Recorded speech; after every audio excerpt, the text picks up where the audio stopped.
tout ça. Les fonctions phi, on appelle les fonctions potentielles.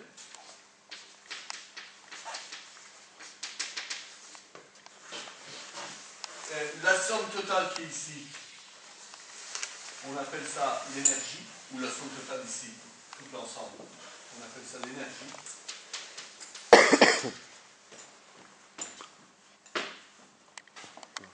Et lambda, c'est le paramètre.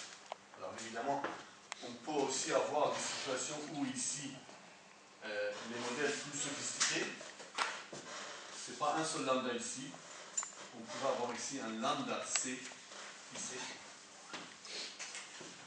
Pour chaque clic, vous pouvez avoir un coefficient de différence. Alors, je vais vous donner donc maintenant une question essentielle qui se pose. Est-ce que à partir de ça, il est possible d'arriver à ça, ou à partir de ça, il est possible d'arriver à ça? Dans ce sens-là, c'est beaucoup plus facile. On peut y arriver facilement. Dans l'autre sens, c'est plus difficile. Il faut pas mal de contraintes, pas mal de conditions pour qu'on puisse arriver donc de là à là. Par exemple, dans le cas de chaîne de Markov, vous avez vu l'exemple qu'on a traité. De là, on est parti de là, avec les conditions de précédent, on est arrivé à ça. Mais dans le cas plus général, lorsque fj dépendrait des voisins avant et après, c'est un petit peu plus sophistiqué pour arriver à ça. Autrement dit, donc, des modèles markoviens pour ainsi arriver au Gibbs, Markov et Gibbs. Si vous avez cette expression-là pour calculer les lois conditionnelles, c'est facile. Dans ce sens, c'est facile. Dans l'autre sens, un petit peu plus difficile. Mais il y a des théorèmes, ils ne disent pas comment y arriver. Mais il y a des théorèmes qui disent que c'est possible. C'est tout. Qu'il existe un champ de Gibbs. Il y a en équivalent le champ de Markov. Un champ de Markov, il y a en équivalence le champ de Gibbs. Le passage de Gibbs au Markov, c'est très facile de faire le calcul. Mais le passage de Markov vers Gibbs, on sait que ça existe, c'est le théorème de Inversely Clifford.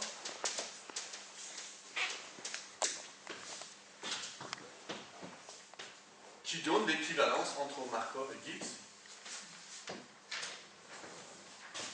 Et il démontre, par exemple, dans le papier, vous cherchez ce nom-là sur Google, vous trouverez son papier. Le passage de Gibbs à Markov, vous verrez dans des exemples, c'est très facile. Le passage de Markov à Gibbs, c'est un petit peu plus compliqué, mais lui, il a prouvé mathématiquement qu'il y a une équivalence entre les deux.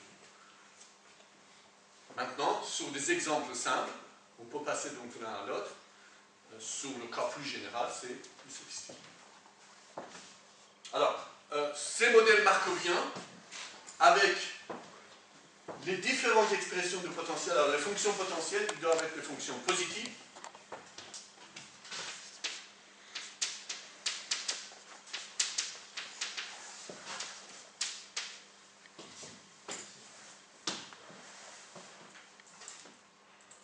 Quelle forme, voilà, là aussi il y a des liens avec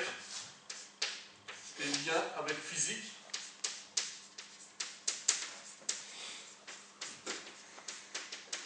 Physique et statistique, ou bien physique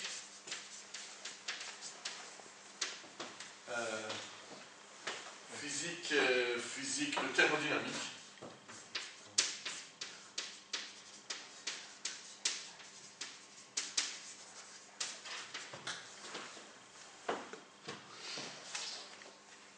Alors évidemment, le mot potentiel, ça vient donc d'origine, c'est physique. Lorsqu'on étudie, lorsque vous avez donc un gaz qui se trouve à l'intérieur d'un réservoir, vous cherchez à étudier donc le comportement donc, des mouvements des molécules en fonction de température, vous écrivez les équations donc, de physique. Et dans ces équations de physique, on parle donc effectivement donc, des des fonctions potentielles, on parle de l'énergie. Donc vous voyez que le mot potentiel et énergie, ça vient de physique, alors que là, l'explication que moi j'ai donnée ici, ça n'avait absolument rien à voir avec la physique, c'était un modèle mathématique.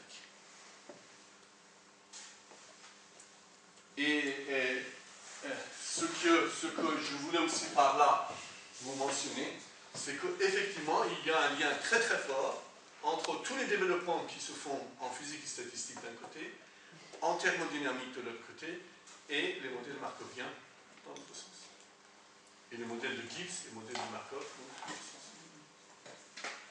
Alors, ici on donne l'interprétation physique, ici on donne les interprétations statistiques, hein, les méthodes de Monte Carlo par exemple, dont des liens ici, et ici nous avons expliqué les liens tout simplement de manière abstraite, mathématique, les liens entre tel et tel pixel, sans qu'il y ait un lien par exemple dans le cas de traitement d'image, on parle donc d'un pixel et de ses voisins, et le lien entre les valeurs donc, de ce pixel et ses voisins, ça n'a rien à voir avec physique. Mais on peut aussi donner des interprétations physiques lorsqu'il s'agit par exemple d'une photographie. Surtout lorsque vous allez dans les domaines de très très très basse luminance.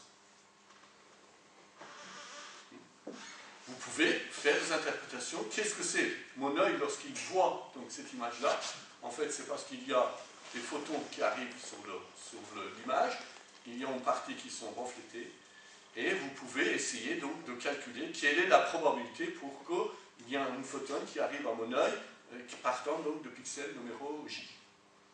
Vous voyez qu'il va y avoir tout un champ, surtout lorsque vous allez travailler à très très faible énergie, par exemple en imagerie quantique, ou lorsque vous allez travailler sur les phénomènes de propagation donc, de laser à l'intérieur d'un fibre optique.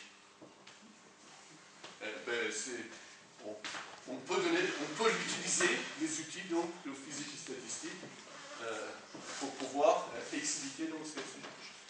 Alors, donc, tout un champ ouvert, donc ici, tout un champ ouvert, énormément de personnes qui travaillent sur exactement quelle interprétation d'un point de vue thermodynamique. Alors, en thermodynamique aussi, hein, vous savez la notion de température, lorsque vous avez des molécules qui bougent dans tous les sens, plus ils bougent vite, plus la température augmente.